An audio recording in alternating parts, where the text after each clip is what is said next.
how long did your real estates, from the day you probably signed with your broker to the day you signed a lease, how long did the search take?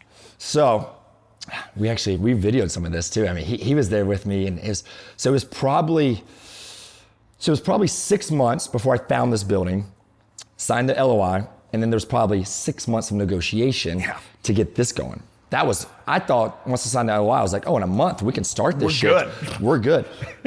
I learned a lot on that. You know, it's a capital group that owns it. They're in DC. I'm speaking to a talking head that he has to get shit approved. So every change I did was a 2-week process. I'm like, all right, let's change this in the email, contract. 2 weeks. Yep. And then they're doing it, and then I'm like, yo, where the fuck you guys at? Where they at? And then one change, and then I'm talking to my lawyer. He's like, all right, you need to change this. And I'm like, anything else we need to change? And then so.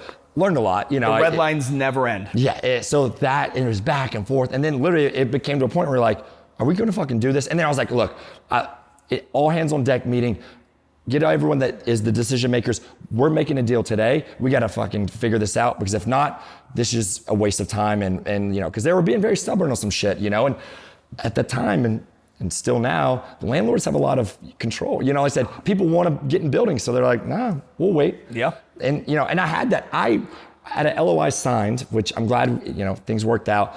And we were, about to sign the lease, and the guy's wife was like, I don't want a gym here, and pulled out the last minute, being like, sorry, we don't want a gym here. We want to do something cooler. And I'm like, what? I'm like, I showed you the concept. It's going to be cool. We're going to drive traffic. And last minute, just like, nah, we'll wait. That place is still empty, by the way. Overall, from start to finish, it was, I guess, 4.5 years from when I opened Greenville to when we opened Charlotte. Okay. Say 5 years, I think, right at it.